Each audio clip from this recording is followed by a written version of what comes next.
அஸ்ஸலாமு அலைக்கும் வரஹ்மத்துல்லாஹி வரகாத்துஹு. நம்ம மதுரை ஸ்டைலில் ஒரு ஈரல் சுக்கா பண்ணியிருக்கோம். இது எப்படி செய்கிறன்றதை முழு வீடியோவில் போய் பார்க்கலாம் வாங்க. இப்போ அதுக்கு தேவையான மசாலாவை வந்து நம்ம வறுத்துக்குருவோம். நான் வந்து ஒரு அரை கிலோவுக்கு கம்மியாக தான் இருக்கேன். ஒரு ஆட்டு ஈரல் எடுத்திருக்கேன். இன்றைக்கி கறியில் செய்யலை, ஈரலில் செய்வோம். முதல்ல இந்த கொஞ்சம் கொஞ்சம் சாமான்கள்லாம் போட்டு வதக்கிக்கிறோம். ஒரு ஸ்பூனு தனியாக போட்டிருக்கேன், ஒரு அரை ஸ்பூன் சீரகம் போட்டிருக்கேன். இது வந்து நம்ம எல்லாத்தையும் ஒன்றாவே வறுத்துருவோம். கொஞ்சம் கொஞ்சம் தான், ஒரு 3/4 ஸ்பூன் இருக்கும் சோம்பு, அதையும் போட்டுருவோம். 3 காஷ்மீரி மிளகா, காரம் இருக்கக்கூடாதுன்றதுக்காக நான் இதை போட்டிருக்கேன். ஏன்னா மிளகாத்தூளும் நம்ம போட போகிறோம். காரம் ரொம்ப வேணுன்றவங்க நிறைய போட்டுக்கலாம். ஒரு 3 இலை பிரிஞ்சி இலை போட்டுக்குருவோம். 3 துண்டாக கட் பண்ணி போட்டிருக்கேன். ஒரு சின்ன அன்னாசி பூ போதும். வாசனை நிறைய வேணும்னா நிறைய போட்டுக்கலாம்.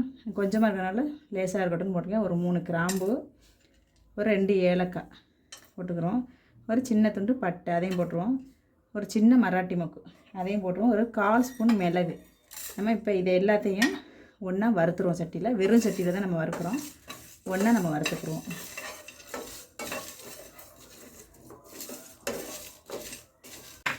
இப்போ நம்ம இந்த டைமில் ஒரு 5-6 முந்திரி பருப்பு வச்சுருக்கேன். ஒரு முந்திரி பருப்பு அதையும் போட்டுக்கிறோம். ஒரு ஆறுக்கு கருவேப்பிலை, அதையும் போட்டுக்குருவோம். இந்த மிளகா வந்து இல்லைன்னா சாதா மிளகாயும் காரம் நிறைய வேணுங்கிறவங்க சாதா மிளகாயும் சேர்த்துக்கலாம். நான் காரம் நிறைய வேணான்னு இந்த மிளகாயை சேர்த்துருக்கேன். காரம் நிறைய சாப்பிட்றவங்க இருந்தால் சாதா மிளகாயே சேர்த்துக்கலாம். நம்ம சாதா மிளகாத்தூள் தான் போட போகிறோம். இப்போ இதுக்கு இந்த மதுரை சுக்கா அப்படின்னாவே கொஞ்சம் நல்லா காரமாக தான் இருக்கும். அதுக்கு இந்த மாதிரி பவுட்ரு தான் அரைச்சி போடணுமா. இதே இப்போ நம்ம பவுடராக அரைக்கணும். போதும். இப்போ இந்த அப்படியே வந்துட்டு கொஞ்சம் நல்லா லைட்டாக வறுத்தா போதுன்னா பவுட்ரு செய்கிற அளவுக்கு போதும். நம்ம இப்போ அடுப்பு ஆஃப் பண்ணிடுறோம். அந்த சூட்லேயே அது கருவேப்பிலையெல்லாம் மொறுன்னு ஆயிடும். இப்போ இதை போய் நல்லா ஆறிடுச்சு. இப்போ நம்ம இதை நைஸாக பவுட்ரு மாதிரி அரைச்சிட்டு வந்துடுவோம். இப்போ நம்ம மசாலாயை நைஸாக பவுட்ரு அரைச்சிட்டு வந்தாச்சு. இதை வச்சுக்கலாம். நம்ம தாளிக்க ஆரம்பிச்சிடலாம்.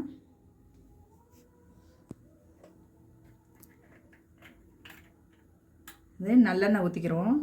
செக்கு நல்லெண்ணெய் ஊற்றிக்கிறோம். சூப்பராக இருக்கும். ஒரு 50 எண்ணெய்க்கு ஊற்றிக்கிறோம். நல்லாயிருக்கும், சூப்பராக இருக்கும். செக்கு நல்லெண்ணெய் ஊற்றி சமைச்சா நல்லா டேஸ்ட் ரொம்ப நல்லாயிருக்கும். ஒரு துண்டு பட்டை போட்டுக்குருவோம். கொஞ்சோண்டு கல்பாசி, ஒரு சின்ன பீஸ் கல்பாசி போட்டுக்குவோம். நல்ல வாசனையாக இருக்கும். ஒரு அரை ஸ்பூன் சோம்பு, சின்ன ஸ்பூனில் அரை ஸ்பூன் சோம்பு போட்டுக்குருவோம். போட்டு நல்லா பொரிஞ்சதும் சாம்பார் வெங்காயம், நல்லா ஒரு கைப்பிடி வெங்காயம், நல்லா நிறையா, ஒரு 50 வெங்காயத்தை கூட போடுவோம். வெங்காயம் போட்டால் ரொம்ப நல்லாயிருக்கும். போட்டுக்குறோம் ஒரு 50 வெங்காயத்துக்கு.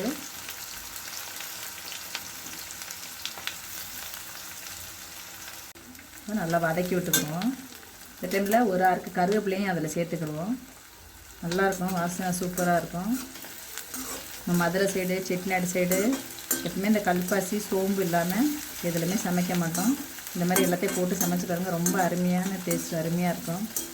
இதே மட்டனில் சமைச்சோம்னா மட்டனை வந்து கொஞ்சோண்டு இஞ்சி பூண்டு, மிளகாத்தூள், கொஞ்சோண்டு மஞ்சத்தூள், உப்பு போட்டு தண்ணி ஊற்றி நல்லா பஞ்சு மாதிரி வேக வச்சு எடுத்துக்கிட்டு மட்டனில் சமைக்கிறோம். நமக்கு ஈரலில் சமைச்சதுனால வேக வைக்கிறேன்னா அப்படியே சேர்த்து சமைக்கிறேன் நான் இன்றைக்கி.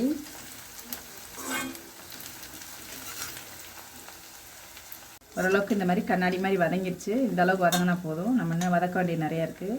நல்லா ஒரு ஸ்பூன் இஞ்சி பூண்டு பேஸ்ட் போட்டுக்குவோம். இதே நீங்கள் மட்டனில் சமைச்சிங்கன்னா ஒரு கை பூண்டு போட்டு வதக்கினா ரொம்ப நல்லாயிருக்கும். நான் இன்றைக்கி பூண்டு நிறைய போட்டு இஞ்சி கம்மியாக போட்டு அரைச்சி வச்சுருக்கேன். அதையும் நான் சேர்த்துக்கிட்டேன். காரம் வந்து நம்ம விருப்பத்துக்கு தகுந்த மாதிரி, மிளகாத்தூள் அதேமாதிரி காரத்துக்கு தகுந்த மாதிரி நம்ம போட்டு சேர்த்துக்கலாம்.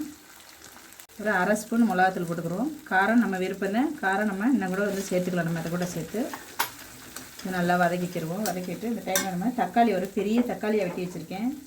பெரிய தக்காளி, அதையும் நம்ம இதில் சேர்த்துருவோம்.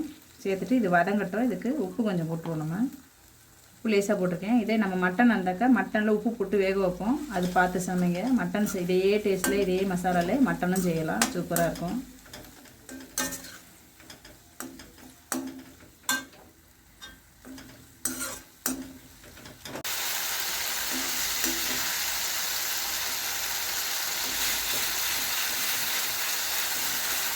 நல்லா வதக்கிட்டோம். நம்ம இந்த டைமில் நம்ம வந்து இது வந்து அரை கிலோ கிட்ட இருக்கும். ஒரு ஆட்டு ஈரல். இந்த ஈரலை நம்ம அப்படியே சேர்த்துருவோம்.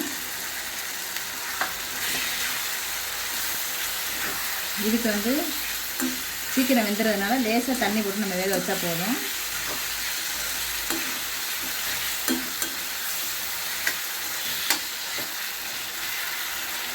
டைமில் நம்ம வீட்டில் அரைச்சோம் பாருங்கள் கரம் மசாலா, அது ரொம்ப நிறைய நம்ம ஸ்பைசஸ் போட்டுக்கணும். அதனால நிறைய வேணால் சின்ன ஸ்பூனில் ஒரு அரை ஸ்பூன் நம்ம சேர்த்துக்கிறோம்.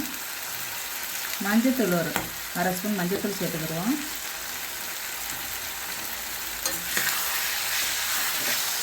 காரம் நிறைய வேணும்னா இன்னும் நிறைய மிளகாத்தூள் சேர்த்துக்கிறோங்க. வதக்கும் போதே சூப்பரான வாசனை, கமகமான வீடே வாசனையாக இருக்குது. வெள்ளிக்கிழமை நாளைக்கு இன்ஷா அல்லாஹ் இதை செஞ்சு பாருங்கள், எல்லோரும் செஞ்சு சாப்பிடுங்க நாளைக்கு. இப்போ அந்த டைமில் நம்ம வறுத்த பவுட்ரு பண்ண அந்த பவுட்ரை நம்ம எல்லாத்தையும் அதை கூட சேர்த்துருவோம். வாசனை சூப்பராக இருக்குது, நல்லா அருமையான வாசனை. இது மதுரை ஸ்டைல் மதுரை சுக்கான்னு சொல்லுவாங்க. அதை நம்ம இன்றைக்கி ஈரலை வச்சு சுக்கா பண்ணியிருக்கோம். அருமையான ஒரு வாசனை. இப்போ இந்த டைமில் நம்ம ஒரு அரை கிளாஸ் தண்ணி ஊற்றி மூடி போட்டு வேக விடுவோம். கறி நல்லா வேகட்டும், ஏன்னா ஈரல் சீக்கிரம் வெந்துடும். இது நல்லா வேகட்டும். இந்த தண்ணி போட்டு ரொம்ப ஹை ஸ்பீட் வேணாம், மீடியமாக வச்சு போட்டு மூடி வச்சுருவோம். அப்படியே மீடியமாகவே அப்படியே வெந்துக்கிட்டு இருக்கட்டும். அடுப்பு ரொம்ப வேகமாக வேண்டாம். நடுவில் திறந்து லைட்டாக கிண்டிக்கிடுவோம், ஏன்னா அடி தீஞ்சிட்டுச்சுன்னா போச்சு. எப்போவுமே இந்த மாதிரி சமைக்கும் போது கனமான பாத்திரங்களை எடுத்தோம்னாவே தீயாது. இந்த மாதிரி நடுவில் கொஞ்சம் கிண்டி விட்டுக்குருவோம். தண்ணி கொஞ்சம் சுண்டட்டும். சூப்பரான வாசனை, கமகமான்னு இருக்குது, நல்லா இருக்குது வாசனை. இந்த மாதிரி அரைச்சி அப்படியே செஞ்சோம்னா அது ஒரு வாசனை தான். நம்ம வீட்டில் அரைச்ச கரம் மசாலா நான் சேர்த்துருக்கேன்.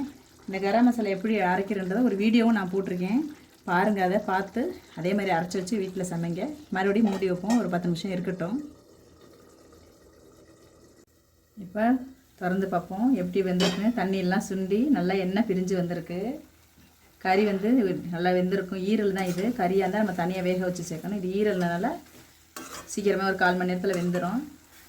நல்லா எண்ணெய் பிரிஞ்சு கலர் வந்துருச்சு, அழகான கலர் வந்துருக்கு.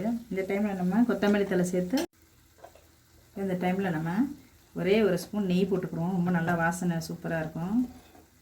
காரம் வந்து நம்ம விருப்பம்தான். இப்போ ஒரு ஸ்பூன் நெய் நல்லா போட்டுக்கலாம். அதில்